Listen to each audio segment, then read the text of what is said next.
Hi guys! If you can't tell by the rose, this video is going to be talking about Phantom of the Opera as a Beauty and the Beast tale. A couple of disclaimers I want to make before I get into the main argument of this video. I'm mostly going to be talking about Western literature, because that is the literature I have the most experience with. That's the literature I've studied throughout undergrad and graduate school. And though there are Beauty and the Beast tales in other cultures and countries, almost every culture has an animal bridegroom, animal bride tale. I do not have the authority to talk on those, so I'm not going to. The second disclaimer I want to make is that one of the drawbacks of Beauty and the Beast tales, as much as I love these tales and as much as they're about personal growth, they're also very ableist in the sense that physical transformations such as deformity or turning into a buffalo man with a cape are used as acts of either moral refinement or as moral signifiers, which is not true in real life. Physical impairment is not a sign of being worse than somebody else. That's just a flat-out ableist lie, and that's something that we do need to discuss and critique in fairy tales like Beauty and the Beast, where physical transformation is a very prominent symbolism for moral transformation and personal transformation. The last disclaimer I want to make is that, as I said before with the Animal Bride tales, there is a train of Beauty and the Beast tales where the beast is female, so she usually ends up being like a fairy or something, and the beauty is a guy, more often than not a normal guy. Those are not tales I'm going to be talking about in this video because Phantom of the Opera has a strictly male beast, female beauty dynamic. So those are the stories I'm going to talk about in the spectrum that I'm about to create. So, getting into that, let's go all the way back to Greek mythology, where a lot of Western stories tend to come from, or at least have inherited genes from. Let's put it that way. For Beauty and the Beast, the common ancestor For Beauty and the Beast tales, the common ancestor is Cupid and Psyche. I will also throw into the mix Hades and Persephone, and here's why.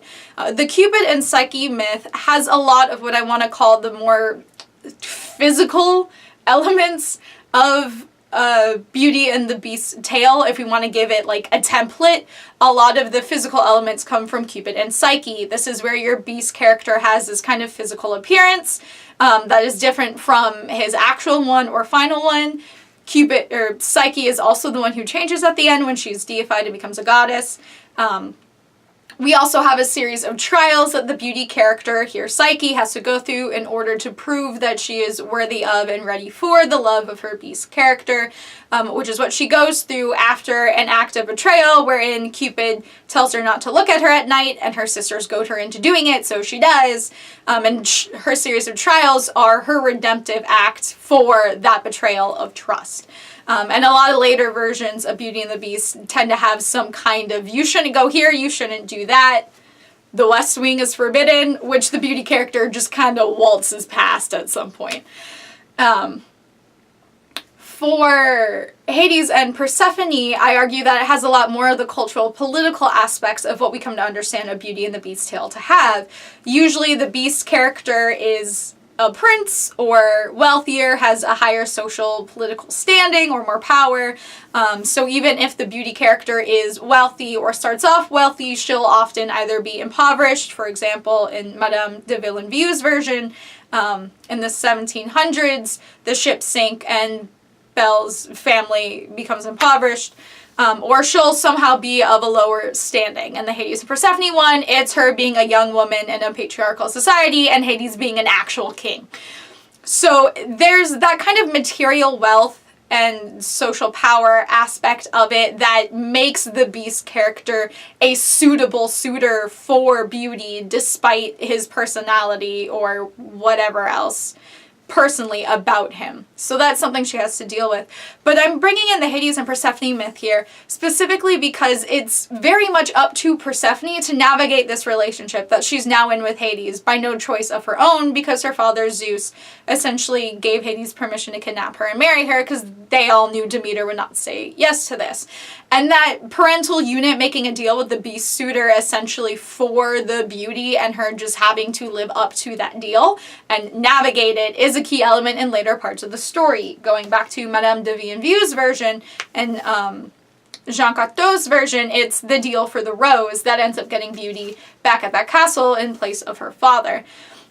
So we have this social dynamic going on where Persephone is doing a lot of kind of the personal labor to get this relationship to work, to make it work for her personally, to be a situation that she would be okay being in.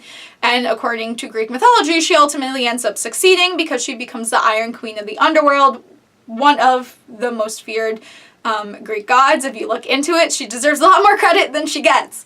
The point being, though, that Cupid and Psyche and Hades and Persephone, as two different myths, combined are kind of the ur-text, as an original text for a Beauty and the Beast tale in Western literature. So, moving forward a bit, I brought up Madame de Vienvieu's version, and I'm probably saying that wrong because I don't speak French, but we're going to deal with it, in the 1700s as kind of the, touchstone version of Beauty and the Beast up until Disney's version in 1991, and I will get to that later. But that's the version that sets up a lot of those common elements that I said with Cupid and Psyche and Hades and Persephone, and it just combines them into one story, so I'm not going to get into that. In the 1800s, however, we get Charlotte Bronte's Jane Eyre. And I'm bringing this up as a Beauty and the Beast tale because Charlotte Bronte brilliantly weaved together a couple of fairy tales into this novel, Beauty and the Beast being one of them, and Blackbeard being the other. And that's really important because it changes the dynamic of the relationship between the Beauty and the Beast character when you bring in the Blackbeard element and attribute that to the Beast character. So the Blackbeard tale is that it's this wealthy guy who marries a woman, kills her the next day, turns her into a pie, eats her, and does the whole thing over again. And he's done this now for a while at the beginning of the tale when we, the reader, enter in. So he comes upon this pair of sisters, and he marries one, he kills her, he eats her, and he ends up marrying the other one. And she decides to marry him because she's going to stop him. So she is baking the pie that he's going to cook her into, which is another aspect of this. He makes his wife bake the pie and then bakes them into it. So he's making them complicit in their own murder. She bakes the pie and she either poisons the pie or herself or both. It's not really clear. But the fact of the matter is he kills her, he bakes her into the pie, he eats her, and then he dies. And it was Beauty that killed the Beast. And we can give that phrase to King Kong and the book and the movies, and we can move on. So the whole point of the Blackbeard story is having the Beauty hold the Beast accountable for his actions and forcing him to deal with the consequences. I bring that up with Charlotte Bronte because if you've read the story, you probably already know what I'm talking about. If you haven't read this story, Jane Eyre, the love situation in Jane Eyre specifically, is about Jane Eyre, a maiden in the household of the wealthy Mr. Rochester. He ends up falling in love with her and he tries to marry her. Turns out, spoiler alert, he has a secret wife hidden in the attic who's gone insane because he kind of drove her insane. And so that is the crime that his attempted marriage to Jane Eyre helps air out. And so he has to deal with the consequences of that action, one of them being Jane runs away. And so it's when they separate, when she leaves him, that they both start going through their respective character arcs. Because in Jane Eyre, it's not just Jane who has to go through the character arc to be ready for this relationship. Rochester does as well. Jane's arc isn't necessarily as intense. She's always been very intuitive and generally trusts her intuition. Her relationship with Rochester was a stumbling block in trusting herself because she tended to trust him and his pushy personality in regards to them getting married instead of her own intuition and the natural signs around her. So when being separated from him, she again learns how to trust her own intuition, and when she gets back together with him at the end of the story, she keeps that trust. And she trusts herself and her moral compass. Rochester's character arc, though, is a lot more severe because after she leaves, part of him being held accountable for his actions is physical deformity. He ends up losing an arm and he becomes blind, which becomes symbolic. Once she gets back together with him and they get into this happy, functional relationship, he starts to see again. But between the psychological, personal, and social strife and the physical strife, Rochester is able to grow as a person, realize all of the wrongs he's done, start making amends for them, and therefore becomes psychologically and personally ready for and worthy of Jane's love for when she is ready to give it. So by the time you get to the end of the novel of Jane Eyre, both Jane and Rochester are in a place where they are ready to be in a relationship with each other and for that relationship to be functional. But it takes both of them going through a character arc to get there. So fast forward to 1991 with Disney's version of Beauty and the Beast, inspired by Madame de Villeneuve's version and Jean Cocteau's version. And here we have another pivot in A Beauty and the Beast tale. Because here, the character arc isn't Beauty's at all. It's not split like it is in Jane Eyre. It's not solely hers with Hades and Persephone, Cupid and Psyche.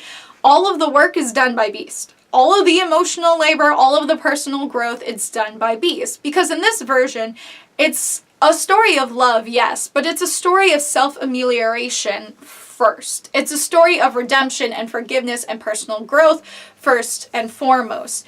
And so it's really a story of Beast's maturation into adulthood to be personally and psychologically and emotionally ready for a true love relationship with Belle. And some common complaints that I've heard against her that she's too perfect. I mean, sure, but like, there are human beings out there who are fully actualized people with steady moral compasses who are generally good and kind and decent and fair and respectful and will meet you where you are. And that's part of the strength of her character and why she's a good role model. Because she does hold the Beast accountable for his actions. She yells back at him when he yells at her. She tells him no when he's being a jerk. She fights against him. But she doesn't unjustly hold him accountable for his actions. She's fair. When he saves her life, she says thank you. When he's trying to eat with a spoon, she realizes he can't, so she meets him halfway and drinks from the bowl. Like, she's fair in that regard, which both forces him to change for the better, but also gives him the space to do so, where he can try and fail and try again, and she will be there and let him know if he's messing up or not. Like, she's not actively doing it because she wants him to be better. She's doing it because they're stuck in the situation together, and if he's trying, like, she'll interact with him. So the point of the Disney version is very much about Beast learning to be the better person. So even though it's called Beauty and the Beast, it's mostly Beast's story. Just like Jean Cocteau's movie, it's mostly Beauty's story. She's the one who has to change for the most part, almost entirely. She's the one who has to learn how to love him. So I bring all of this up and create this spectrum because Phantom of the Opera falls in a really interesting place on this spectrum. Because they don't end up together at the end of the story. Spoiler alert. And no, love never dies does not count. It does not. And the reason they don't end up together at the end of this story is because while Eric the Phantom goes through a redemptive act and shows that he is capable of good, that he now understands what love means, and that he does have compassion and kindness in his heart, he hasn't been held accountable for his actions. Therefore, he's not in a place to be worthy of or ready for Christine's love. So at the end of this story, where Christine does have a character arc, it's not that big, but like, she does end up having to make a decision for herself about what she wants her life to be. She has limited choices, but she has to make that decision on her own without her father or Raoul or Eric or anybody really influencing her. She makes that decision. In both the musical and the movie, it's Eric who has the redemptive arc. It's Eric who needs to learn and grow and change, but there's not enough space in the story for him to do so in a way that would leave him ready for a relationship with Christine, which is why she ends up with Raoul at the end, almost by default. In the novel, she kisses Eric on the forehead and he just, like, dies because that is way too much compassion for him to handle.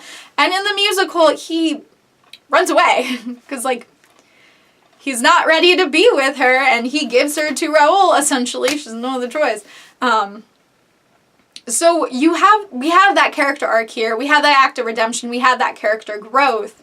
But because we've already introduced this aspect of not just needing character growth, but actually being held accountable for your actions, Eric can't end up with Christine because he hasn't been held accountable for his actions yet, and therefore he's not worthy of that relationship.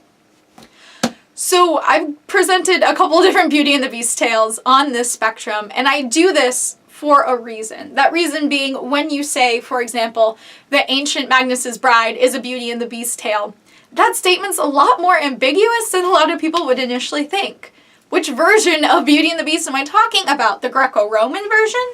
The Disney version? Jane Eyre? Phantom of the Opera? Whose character arc am I talking about when I say Beauty and the Beast tale? What's the relationship dynamic? Who is Beauty and who is the Beast? Like, these are all worthy questions of academic inquiry that you can ask when you're presented with an allusion like this, that connects one text to this kind of totalizing genre or story archetype or theme or character.